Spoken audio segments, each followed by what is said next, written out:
Bonjour à toutes et à tous, c'est Ahmad, j'espère que vous allez bien, j'espère que vous avez apprécié la vidéo d'hier. N'hésitez pas à vous abonner, liker la vidéo pour booster l'algorithme de YouTube. On est de plus en plus nombreux sur la chaîne YouTube des rois du Bitcoin ainsi que sur le Discord des rois du marché. N'hésitez pas, le lien sera dans la description. On va parler Bitcoin très rapidement. Les asset managers sont net long depuis ce petit mouvement très bien manœuvré par les institutionnels. Les grands investisseurs reviennent et s'intéressent au Bitcoin. On va parler de tout ça maintenant. Avant de commencer, je vous invite toujours à rejoindre le Discord des rois du marché. Vous trouverez le lien dans la description. À l'intérieur, une documentation qui s'appelle la stratégie des 4 rois. N'hésitez pas à l'utiliser, vous en imprégner, vous en inspirer pour vous aussi trouver votre propre style d'investissement, que ce soit sur le court, moyen, long terme, voire très long terme. La semaine de tous les dangers, FOMC, BCE, donc demain et après-demain, ainsi que beaucoup de résultats d'entreprises, notamment technologiques, tout au long de cette semaine. C'est la plus grosse semaine sur les résultats trimestriels, voire les résultats annuels, donc vous pouvez les retrouver ici. Hier, nous avions, me semble-t-il, est-ce qu'il y en avait des intéressantes hier ? Je regarde en même temps que vous, je les partageais directement sur le Discord, il n'y en avait pas hier, mais aujourd'hui vous avez pas mal de trucs. Snapchat, beaucoup sont exposés, je suis notamment exposé sur Spotify, j'attends avec impatience 14h30, je crois que c'est les divulgations des résultats, plutôt intéressant. McDonald's, Pfizer également, et vous avez aussi Apple, fin de semaine, donc ce sera jeudi. Vous avez également Tesla, qui est passé déjà, me semble-t-il, semaine dernière. Les résultats étaient dans le consensus, un tout petit peu en deçà par rapport aux revenus, mais relativement dans le consensus. On est en train de retracer d'ailleurs sur l'action Tesla un tout petit peu, mais on avait vu une jolie accélération haussière, donc juste une respiration de marché pour combler les déséquilibres du marché sur ces actions technologiques fortement volatiles, puisqu'on va chercher des drawdowns relativement importants, moins de 60% sur la capitalisation de Tesla, c'est quand même pas rien. Donc qui dit grosse volatilité, malheureusement dit grosse machine à laver également, donc soyez vigilants, mettez bien vos ordres en fonction de votre plan et essayez de le suivre et ne pas vous soumettre à vos propres émotions. Donc c'est intéressant de l'observer, j'espère que les résultats seront bons, plus que mitigés, mais j'espère qu'ils seront bons pour pouvoir continuer tranquillement à apprécier ce prix Bitcoin. De plus en plus de personnes et d'investisseurs s'y réintéressent, c'est plutôt intéressant de l'observer. On voit d'ailleurs les asset managers qui sont de plus en plus friands de Bitcoin. Où est-ce que j'avais vu ça? Où est-ce que je vous ai mis ça? Je ne sais plus où est-ce que je mets ce genre de choses. Et juste ici, voilà, vous avez les opérateurs du marché, donc tout ce qui est concessionnaire, etc. S'ils sont en fait toujours en opposition par rapport au mouvement, donc net short de façon relativement agressive, donc ils se couvrent toujours par rapport aux positions qu'ils délivrent, donc c'est comme ça qu'ils se couvrent, donc le net short, entre guillemets, augmente relativement fortement, mais le net long sur les asset managers, donc plutôt les institutionnels, la smart money, net long avec même une extraction haussière par rapport au long, plutôt intéressant de l'observer, eux sont bullish.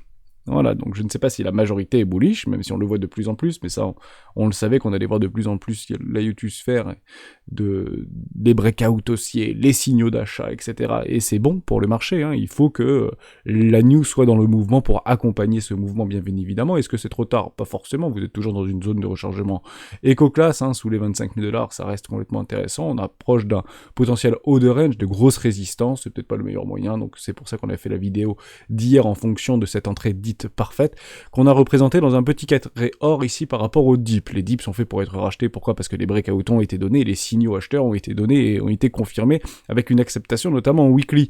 Donc beaucoup l'attendent et c'est peut-être ça qui me fait penser qu'on n'ira très probablement pas et qu'on devrait probablement aller chercher plus haut pour aller chercher des poches de liquidité. Il y en a de plus en plus, zone de liquidité, et c'est la plus grosse zone de liquidité, ou en tout cas une des plus grosses zones, au-dessus des 25 000 $, qui n'a pas été retestée depuis août 2022, donc maintenant 6 mois, un peu plus de 6 mois maintenant. Est-ce qu'on va y aller en one shot? C'est ce dont je pense. Ça veut pas dire qu'il faut se surexposer, mettre all-in sur les 22 800 $, bien évidemment que non. Attendez bien le résultat au niveau du FOMC, parce que ça va être très catalysant et très probablement relativement volatile. On commence à avoir un petit peu de volatilité, donc on fait des plus 5%, moins 5%, plus 5%, moins 5%. C'est quand même différent de ce qu'on voyait il y a encore 2 mois en arrière, avec des, on peut le regarder ici, voilà, hop, super, moins 1%, plus 2%, moins 1%, plus 2%, et ça bouge pas, là, un peu plus de volatilité. Donc c'est toujours intéressant, puisque ça fait toujours jouer les émotions. Faites très attention, suivez votre plan. Je sais qu'il est tentant, les divergences se mettent en place, on le voit de plus en plus ici, confirmé d'ailleurs avec une bougie de ravalement ici, en daily, donc divergence confirmée baissière. Qu'est-ce que ça veut dire? Consolidation, ni plus ni moins. Je pense qu'on va patiemment attendre le FOMC, donc on peut aller chercher peut-être de la liquidité complètement logique juste ici. On reviendrait de clé ici, un premier arrêt du précédent mouvement, qui se trouve juste là. Précédent mouvement, premier arrêt, 382, on l'a franchi, on a accepté au-dessus. L'objectif, qu'est-ce que c'est? C'est de faire un nouveau plus haut maintenant, c'est d'aller chercher une zone de rechargement de vente logique très proche des 25 000 28 000 $, et évidemment. Pas plus de choses à dire, ça ne bouge pas côté Bitcoin, donc on va s'arrêter là vis-à-vis de notre ami Bitcoin. Le consensus est unanime, et quand je dis unanime, c'est complètement unanime, c'est 99,9% de chances que nous ayons une augmentation des taux, enfin 99,1% de chances que nous ayons des taux à 0,25, ce sera donc 0,25, hein, il faut pas penser autre chose, donc mais évidemment il y a toujours une petite voix derrière notre tête qui nous dit et si c'était 0,50, et si c'était 0, et si... Non, ce sera très probablement à 99% de chance. 0,25, si vous jouez autre chose, vous jouez contre 99% des opérateurs de marché. Je ne préconise pas de faire ça. Donc ne le jouez pas, hein, évidemment. Ça ne veut pas dire qu'il n'y aura pas de volatilité. Ça veut dire que ce sera quasiment certain que c'est du 0,25 point de base. La question est de savoir, c'est quel est le discours qui va finalement en découler. Est-ce qu'on va continuer à augmenter les taux et il n'y aura pas, en fait, entre guillemets, d'arrêt, et on va diminuer au niveau de la hausse, mais il y aura toujours des hausses, donc ça veut dire 4,75, 50, 5, 5,25, 5,25, 5,50, etc. C'est pas ce qu'on est en train d'observer, on est en train peut-être de surjouer le pivot. Faites très attention par rapport à ça, puisque je pense très franchement que la Fed va les tenir longtemps, et ce plateau haut va le tenir très probablement longtemps. Et j'ai tendance à penser que le marché pense différemment. Et il ne faut pas jouer contre la Fed. On ne le répétera jamais assez, et généralement, ça tend à se confirmer. Ce qui veut dire quoi? Ce qui veut dire qu'on peut très bien continuer. Si l'euphorie revient, si le sentiment haussier revient, si l'enseignement positif revient, on peut aller chercher des zones de rechargement de vente logiques sur S&P 500, voire nouvelle ATH. Hein, pour le coup, c'est plutôt ce que je joue, un petit peu à l'image de 2008. Et ensuite, on prendra nos dispositions, on prendra tous nos responsabilités. Je vous dirai, prenez vos profits lorsqu'ils se présentent, et je ne le répéterai jamais assez. Peut-être beaucoup trop tôt, non. Gestion du risque. Gestion du risque. Celui qui ne prend pas des profits à partir de 4400 points, c'est pas bon l'histoire. Il faut absolument prendre des profits à partir de 4400 points, surtout que beaucoup d'entre nous, alors surtout crypto bien évidemment, mais ceux qui sont plutôt sur des valeurs technologiques, je parle par exemple de Netflix, on a essayé d'acheter les points bas, Spotify, on a essayé d'acheter les points bas, vous avez Xiaomi, on a essayé d'acheter les points bas, Alibaba, on a essayé les points bas, et puis ça va assis un peu, plus 5%, moins 7%, je prendrai mes profits lorsqu'ils se présentent, et puis après j'aurai des actions gratuites tout simplement. L'objectif, le secret, c'est de conserver son capital d'investissement. Pas plus de choses à dire, on a un petit peu liquidé du moule ici, hein. Il y avait à peu près 10 millions, alors c'est toujours pareil, c'est pas vraiment 10 millions, il y a peut-être 50 millions, 70 millions, mais c'est plutôt des fractales qu'on va regarder. On a un petit peu libéré un petit peu d'open interest ici, on a des longs quand même qui se mettent en place au niveau des CVD spot et des CVD sur les contrats futurs, on est en train un petit peu de se désagréger, donc le sentiment reste, je pense, neutre, hein, mais beaucoup de bears qui ne pensent pas en cette montée. Alors est-ce que c'est des bears qui ne veulent pas voir ce prix monter et qui shortent le marché, ou est-ce que c'est plutôt des personnes qui souhaitent en fait acheter le dip? Le dip sera très probablement acheté, hein, donc je le répète et je le dirai jamais assez, c'est plutôt ce type de choses qu'on peut attendre. S'il y a de la volatilité, hein, un truc comme ça, on va chercher peut-être une poche, et puis derrière on revient ici, et puis potentiellement ici qu'on prendra une décision. Si vous voulez sortir, c'est dommage de le prendre là, puisque en fait on ne voit strictement rien, on attend. Donc les informations, nous ne les avons pas. Soyons tout simplement patients. Jouez vos setups, hein, traders, amis traders. Jouez vos setups sans aucun problème. On a d'ailleurs fait un tout petit breakout au niveau de cette ligne ici, donc ça peut peut-être renforcer un sentiment bear. Juste là, on a breakout, vous voyez, hop, juste ici, je passe en 4 heures, on le verra beaucoup mieux. On voit ce petit canal ici, hein, voilà. Ici le canal, vous avez un joli petit canal ascendant, donc plutôt intéressant. On va copier-coller, pardon. Hop, je fais tomber des choses. Copier-coller juste ici. Hop, voilà, c'est plutôt propre ce petit canal-là. Hop, on le break out, et puis généralement, ça permet de renforcer un billet vendeur, un momentum vendeur, et puis derrière, pourquoi pas aller chercher, hop, le plus haut, et après, on peut peut-être aller un petit peu plus bas. C'est toujours comme ça que ça se passe, généralement. On met toujours un petit coup derrière la tête pour aller chercher bien se conforter dans l'idée que c'est haussier. Je ne sais pas où est-ce que ça peut aller, 26 000, 25 000, 25 238, j'en ai pas la moindre idée. Moi, j'ai en tout cas un take profit sur les 25 000, pourquoi? Parce qu'il y a une poche de liquidité qui se trouve juste au-dessus des 25 180 $. Ni plus ni moins, donc généralement, je me sers de ces liquidités. Je l'ai un tout petit peu plus en haut d'ailleurs, hein. C'est pas 25, c'est un tout peu plus haut, voilà, juste ici. Vous vous placez là, et puis généralement, ce serait un premier TP. Si vous êtes dans ce long, bien évidemment, hein, les gourmands seront gourmands, et faites attention à ça, puisque généralement, on fait jouer les émotions. J'aurais pu vendre à 25 132, ou j'aurais pu vendre à 22 897, oui, mais restez le plan, hein. Il faut toujours conserver son plan, et garder le plan, quoi qu'il arrive, voilà. Tout simplement à dire, j'ai pas plus de choses à dire que ça, hein. C'est assez simple, assez mécanique, assez arithmétique. j'ai regardé un petit peu au niveau de Deribit, etc. On a des grosses poches de liquidité. En tout cas, il y a des personnes, si vous prenez pas de profit, qui les prendront en votre place. Soyez complètement rassurés par rapport à ça. Donc ici sur les 30 000 $, et puis beaucoup plus haut, jusqu'en 38, voire 40 000 $ à peu près. Il y a des ordres en limite qui se sont positionnés. Donc est-ce que c'est du spoofing? C'est pas complètement possible de l'envisager comme suit, mais pour le coup, si on vient les déborder, bah ce sera en tout cas beaucoup de volatilité, beaucoup d'émotions. Soyez complètement patients, et ceux qui sont en longue, prenez bien sûr des profits lorsqu'on arrive dans ces poches de liquidité complètement logiques.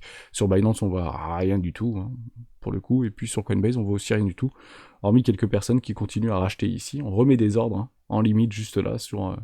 Je ne dis pas qu'on viendra pas les chercher, je dis juste que pour l'instant, la tendance n'est pas dans ce sens-là. Donc on ne peut malheureusement pas l'encadrer, c'est impossible d'encadrer, hein, d'aller chercher les 12 000 $, les 11 000 $. Le risque management était bien trop bon pour aller chercher potentiellement un arrachement haussier, c'est exactement ce qu'on a fait. L'objectif, qu'est-ce que c'est? Pour moi, c'est 0 dip, et on va chercher plus haut, hein, ni plus ni moins. Je veux pas de dip, je veux laisser rentrer un minimum de personnes. En fait, à quel moment on passe boule? Puisque là, en fait, on a des jolis signaux haussiers, vous avez la Shikun Pass qui est passée en weekly, en fait, au-dessus de notre prix, plutôt intéressant. Donc vous avez des petites résistances ici sur la Tenkan, Kijun également. Vous avez notre EMA20 en mensuel ici. On a accepté et on a explosé au niveau de notre Kijun. Également la Tenkan. On a peut-être un cross ici qui est plutôt bullish pour le coup.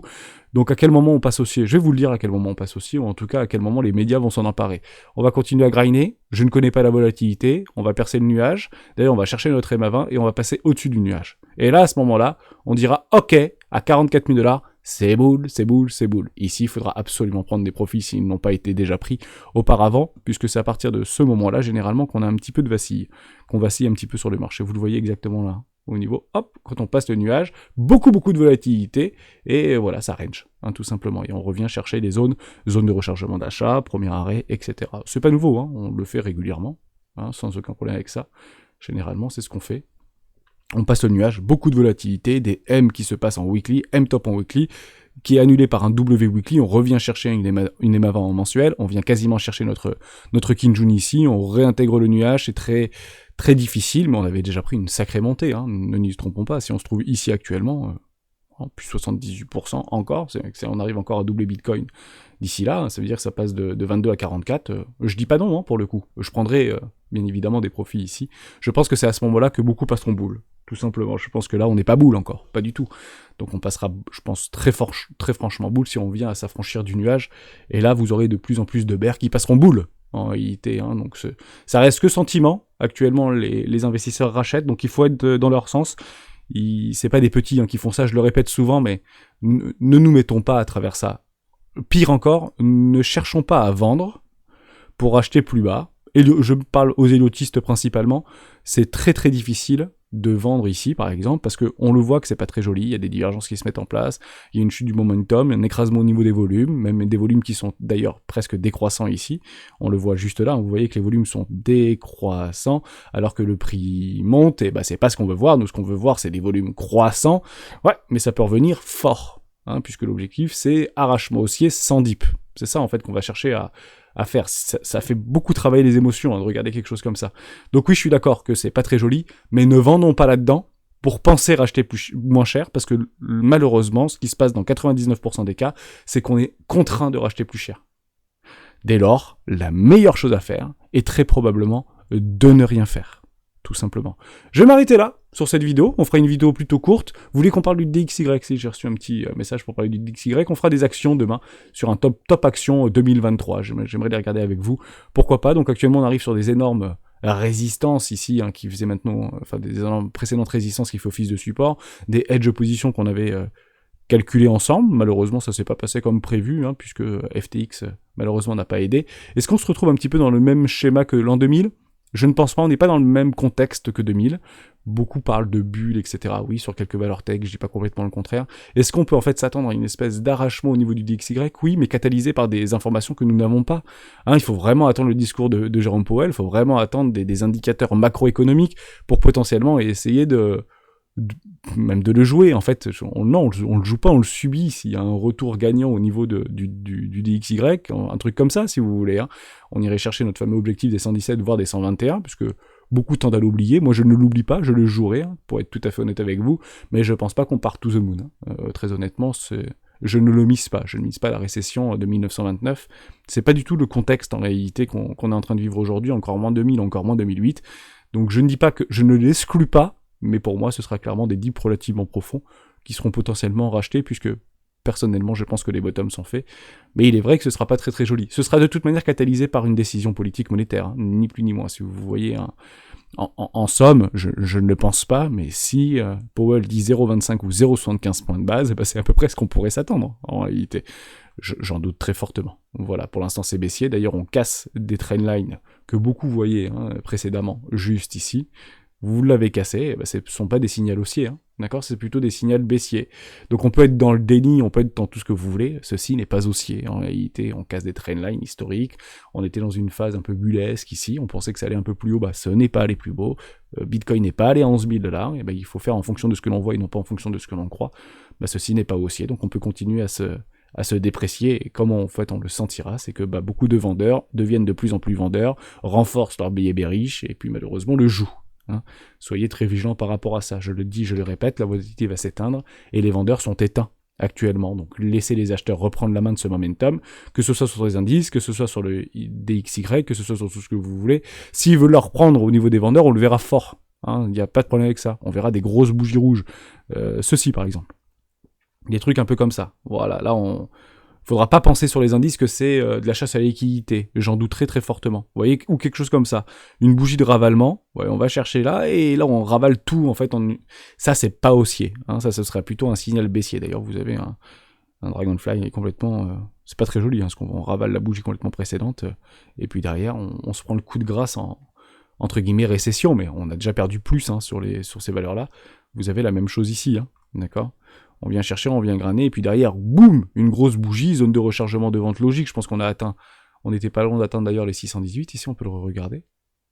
Hop, est-ce qu'on a atteint les 618 ? Oh, ouais, quasiment. On y était presque, hein, dans les 618. Ouais, quasiment, voilà, 0,50, 0,618. Derrière, on se prend une grosse cartouche, deuxième grosse cartouche, on structure le M-top, et puis derrière, c'est pas bullish l'histoire. Mais pour l'instant, on voit rien. Pour l'instant, on est en train de tenter de reprendre le momentum côté acheteur. Donc laissons-les prendre le momentum et de nous amener là où ils ont décidé de nous amener, ni plus ni moins. Hein. De toute manière, le sentiment est tellement baissier, je vous le remonte, mais c'est toujours impressionnant d'observer un truc pareil. Le sentiment est relativement baissier hein, au niveau des... Quand vous verrez 60% tout bleu ou 70 ou 80% tout bleu, à ce moment-là, on dira c'est peut-être le bon moment de prendre des profits, puisque les médias en fait vont s'en emparer pour dire quels sont les super trucs qui vont surperformer, nouvelle ATH, mais que se passe-t-il ? Et il faut que ce soit en contradiction par rapport à ce qu'on ressent au niveau du public.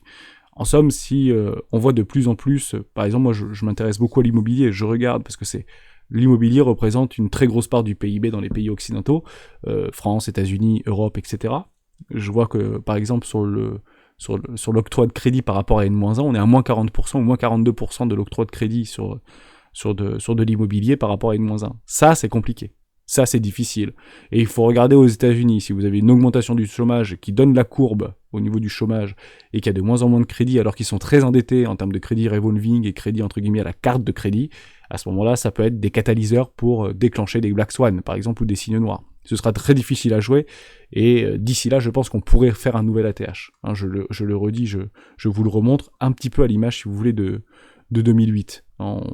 On peut être, je sais pas, un truc un peu comme ça, et puis on vient chercher un nouvel ATH par rapport au 2000. Donc il y a beaucoup de temps, mais vous comprenez un peu l'idée. Hein, c'est l'idée d'aller chercher ce nouvel ATH pour derrière potentiellement un petit peu craquer. D'ailleurs, même s'il n'y a pas de nouvel ATH, hein, vous le voyez ici au niveau de la zone de rechargement de vente logique, bah ça travaille là-dedans. Hein. Évidemment qu'on prend des profits, déjà 618, petit bijou chirurgical, derrière ça repousse, on vient chercher un peu plus haut, zone de rechargement de vente, on repousse, derrière vous avez des structures, on déborde les vendeurs, et puis tout le monde. Hein, une récession ou repart planche à billets ou tout ce que vous voulez. Mais on n'y est pas, on y est loin. Ok ? Donc on reste exposé, on bouge pas pour l'instant, on se surexpose pas bien évidemment, et je pense que tout se passera bien, et on attendra bien évidemment les résultats de demain et d'après-demain. Je vous souhaite une excellente journée, on se retrouve demain pour un top crypto et quelques actions sur les rois du Bitcoin. Ciao.